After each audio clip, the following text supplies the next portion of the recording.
Hello everyone, and welcome back to the Fluctus channel. Since the very dawn of the jet age, U.S. company General Electric has been designing and manufacturing aircraft engines.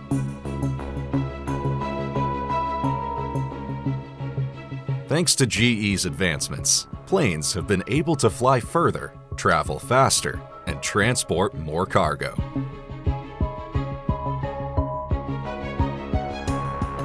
In 2016, General Electric began testing a high bypass turbofan for its new Boeing 777X. The engine was dubbed the GE9X.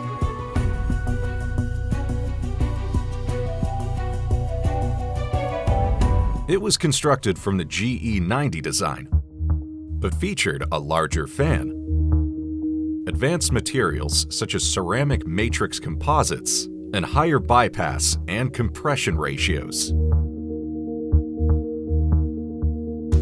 GE claimed that this would help improve fuel efficiency by around 10%.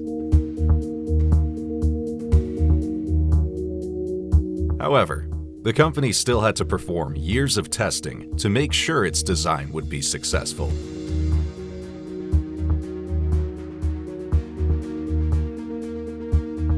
GE's engines are mostly constructed at the company's Auburn, Alabama jet engine components factory.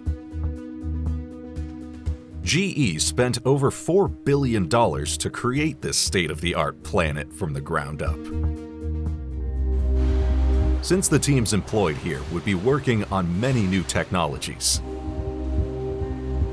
the organization needed to install new and top-of-the-line machines wherever possible.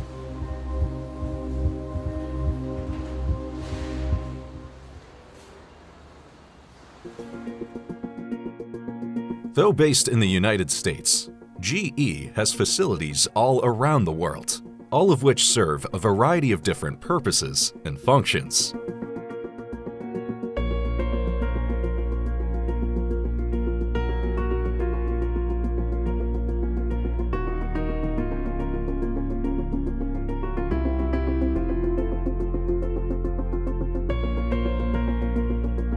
The facility in Winnipeg, Canada, for instance, is the primary site for GE jet engine testing.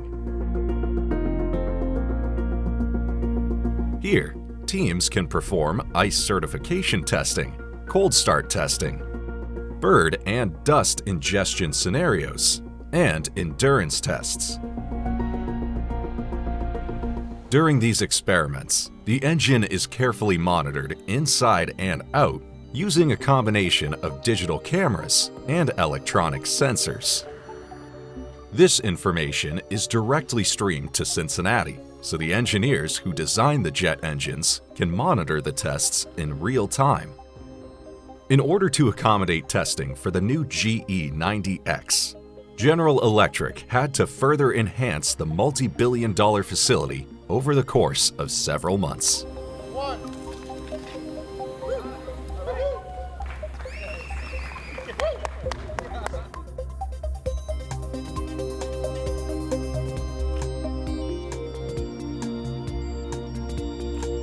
On top of the Winnipeg site, GE also has a testing ground in Peebles, Ohio.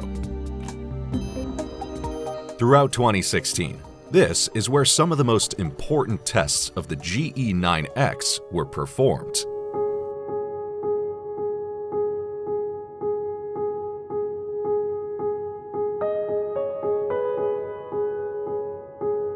The Peebles facility is primarily outdoors, thus providing a safe environment to fire the engine and check its operational capacities.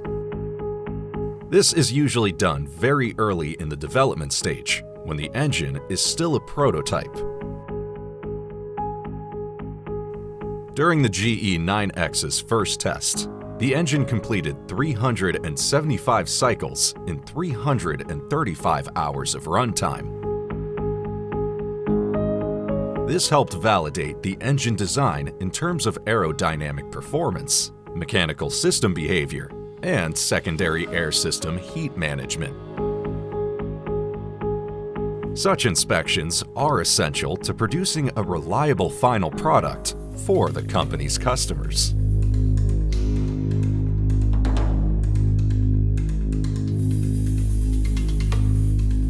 During the cold Ohio winter, the GE9X was subjected to a string of icing tests in order to see how the engine would hold up in cold weather.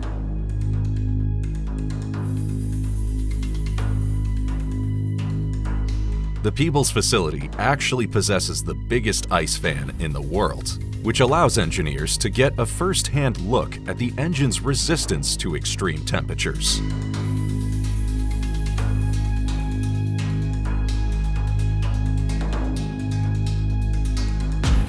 The FAA in the United States, as well as many other international organizations, require that all engines meet certain criteria and achieve certain certifications before they are allowed to be installed on board an aircraft.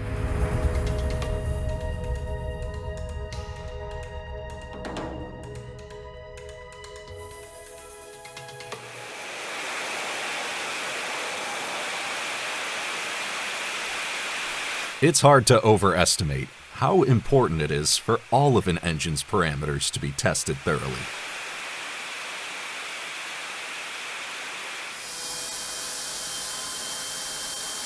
Whether dealing with a new military or commercial engine, the hot run test is an important step in this process. This is where an engine is pushed to its maximum capabilities.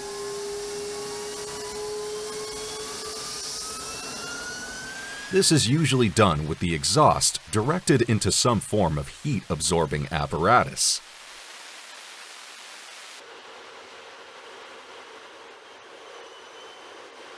Doing so reduces the chances of an accident due to the immense pressure and heat generated by the engine.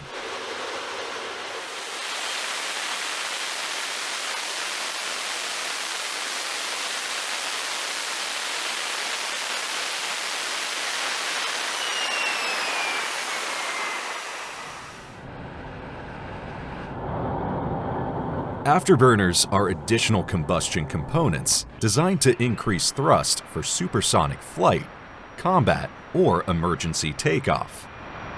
It injects additional fuel into the combustor behind the turbine, reheating the exhaust gas and boosting the amount of thrust produced.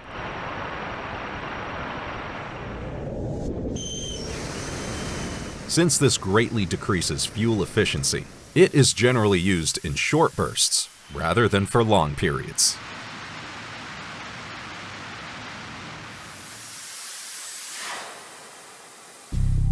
Though aircraft engines are immensely powerful, they cannot even begin to compete with some of the rocket engines used by space organizations like NASA. Of course, these engines need to be tested extensively as well.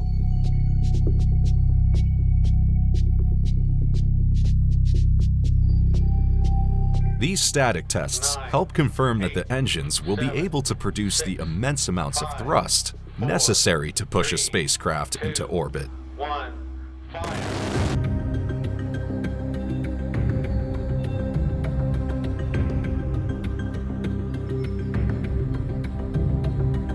Such events are carefully monitored and require the engine to be positioned far away from structures or inhabited areas.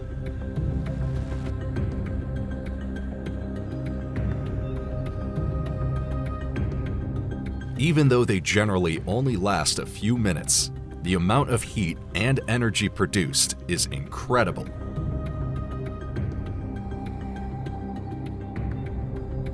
For instance, the Space Shuttle's engines could reach temperatures of up to 6,000 degrees and produce 375,000 pounds of thrust.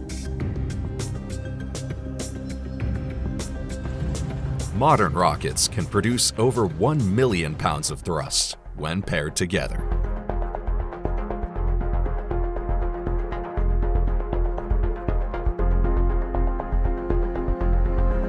NASA has a battery of tests it uses to evaluate its engines.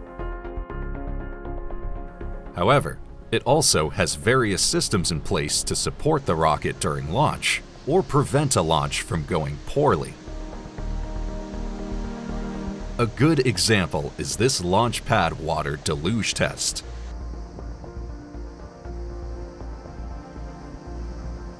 True to its name, the deluge system is used to reduce the extreme heat and energy generated by a rocket launch. The system is capable of shooting columns of water more than 100 feet into the air.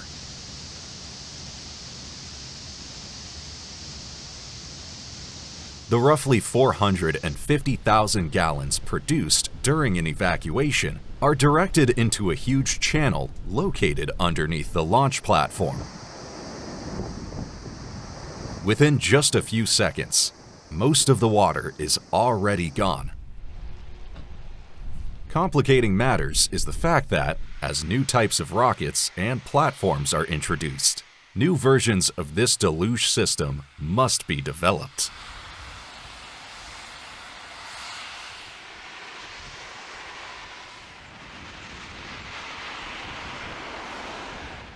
T-minus 1 minute. No test is more important to a new rocket than the first flight test. Main power off. 40. NASA's Orion spacecraft experienced its first launch on December 5th of 2014. 15. Rofi ignition.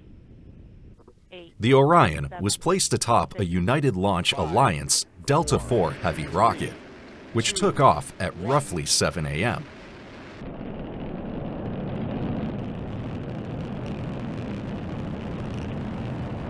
Good engine control on the first stage. Passing 25 seconds. Though the Orion is intended to function as a deep space capsule, this launch only saw it participate in a 4.5-hour flight before splashing back into the Pacific Ocean. Passing 25 seconds.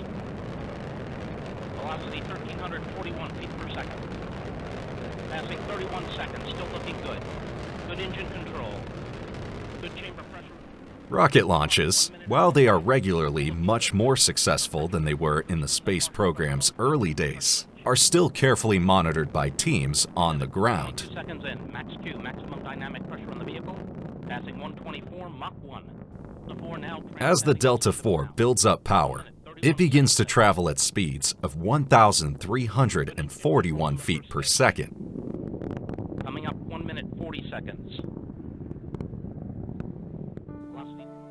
As it moves through its stages, the rocket begins to break up and drop various sections back to Earth. Partial thrust mode.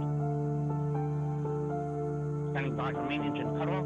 We have cutoff in the port and starboard and separation. The capsule reached space in under 4 minutes, thanks to the sheer power of the rockets and boosters. So guidance systems are up and running in good shape.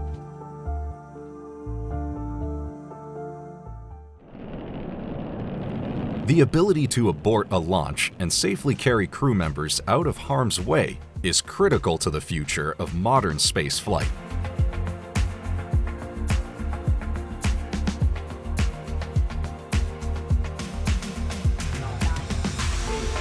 Working with SpaceX, a private aerospace firm, NASA was able to develop and test its emergency abort system back in 2015. The engines were programmed to shut down just after the Crew Dragon spacecraft took off. The capsule itself then separated from the trunk and deployed emergency parachutes.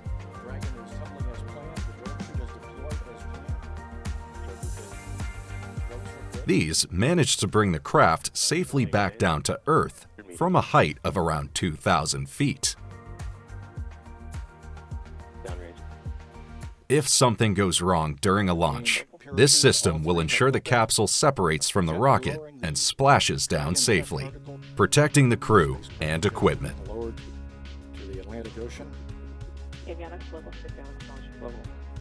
The splashdown phase is integral to spaceflight, but can also be problematic.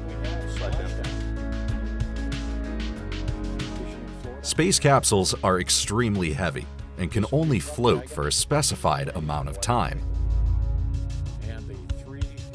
if they suffer damage during re-entry, or if they are not watertight, they may end up sinking and leaving the crew stranded in the ocean. Therefore, one of the first tests of the newly completed Orion involved being dropped into the water from various heights.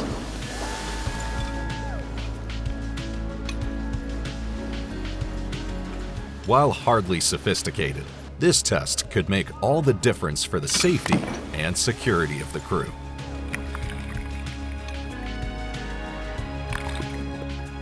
That's the end of this video. I hope you enjoyed it. Make sure you subscribe to this channel so you don't miss any of our new content. See you next time.